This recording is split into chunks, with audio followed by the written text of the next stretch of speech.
এইদিকে ওইদিকে ছটপট করতেছে, কখন তার ভালোবাসার মানুষ এসে তাকে আদর সোহাগ করবে। দেখেন ভাই, খালি ফ্ল্যাটে এই ধরনের কাজ চলে। এই ভিডিওটা না দেখলে আমি নিজেও বুঝতে পারতাম না যে ফ্ল্যাট খালি রাখলে দেখেন কি হয়। দেখেন, সে অপেক্ষা করতেছে কখন আসবে। এই যে মুখে একটা হাসি, তার মানে এসেই গেছে। দেখেন, দরজা নক করছে, দরজার দিকে চলে গেল আর ভালোবাসার মানুষটিকে নিয়ে সে ঘরের ভিতরে প্রবেশ করবে। দেখেন, এই দেন। এসেই দেখেন আদর সোহাগ ভালোবাসা, কোনো কথা নেই। এখন বলতেছে, "তুমি এত দেরি করে আসলে কেন? জানো তোমার জন্য আমি কত সুন্দর সেজেগুজে রয়েছি।" এবং সেই ভালোবাসার নাগর বলতেছে, "তোমাকে কিন্তু আজকে অনেক সুন্দর লাগতেছে।" তো এখন দেখেন, এসে আর কোনো দেরি করার কোনো চিন্তাই নেই, কোনো কথা নেই। আগে এসেই ভালোবাসা আদান-প্রদান। এইজন্য তো বলি ভাই, বাসার মধ্যে বউকে রেখে যান, অন্তপক্ষে একটু বউয়ের মোবাইলটা চেক দিবেন।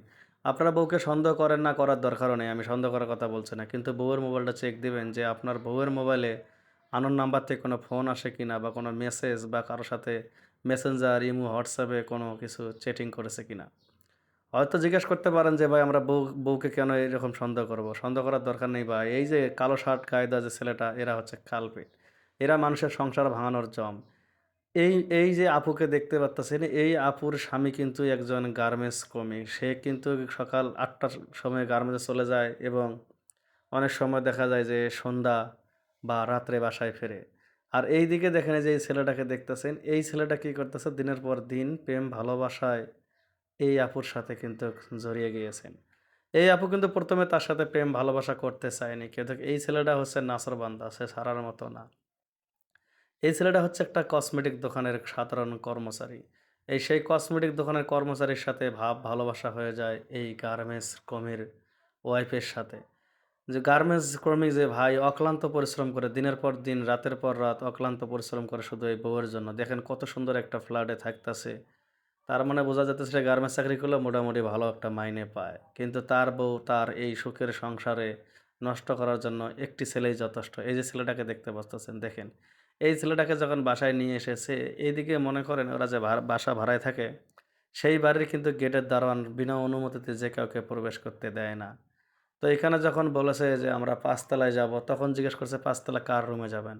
তখন সেই ছেলেটার কথা বলছে। সেই ছেলেটার কথা যখন দারোয়ানের কাছে শুনছে, তখন দারোয়ানে কি করছে, আবার তাকে ফোন দিয়েছে, "ভাইয়া এই কাহিনী, আপনার রুমে একজন যেতে চাচ্ছে। অপরিচিত লোক, আমার সন্দেহ হয়েছে তাই আপনাকে ফোন দিলাম।"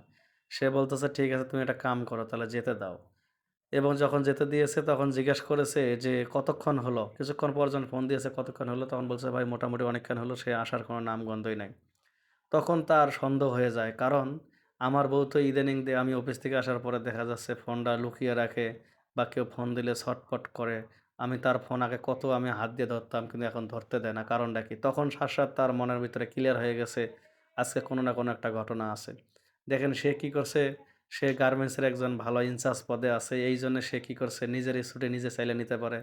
তার উপরে কর্মকর্তাকে বলেছে, "বস, আমি একটু বাসার থেকে আসবো।" অফিস থেকে কিন্তু বাসা বেশি দূরে না। যেই বলা সেই কাজ, সে কিন্তু এসেছে এবং দারোয়ানকে জিজ্ঞেস করেছে যে, "সে কি এখনো কি বের হইছে না ওখানে আছে?" কয়, "না, বের হয় নাই, এখনো আছে।" এবং সে তার স্বামী যখন এসে গেটের মধ্যে মানে নক করা শুরু করছে, "দরজা খোলো।" বলছে, "কে?" বলছে, "আমি।" তখনই তো এদের ২ জনকার মনে করেন বুকের ভেতর আর নিঃশ্বাস নেই। এখন কি করবে? কারণ স্বামী এসে ধরা পড়েছে। এইজন্যই বলি ভাই, ১০ দিন চোরের ১ দিন সাউদের। আপনারা কক্ষনো মানুষের সংসার নষ্ট করতে যাবেন না ভাই। এই ভিডিওটা শেয়ার করে দেন। এখান থেকে হয়তো অন্যজনে বুঝতে পারবে যে মানুষের সংসার নষ্ট করতে গেলে কি হয়। এই ছেলেটা বিয়ে করলে হয়তো একটা ভালো বউ পেত, ভালো একটা শ্বশুরবাড়ি পেত, ভালো আত্মীয়স্বজন পেত। কি কারণে আরেকটা বিবাহিত মেয়ের সংসার নষ্ট করতে আসলো?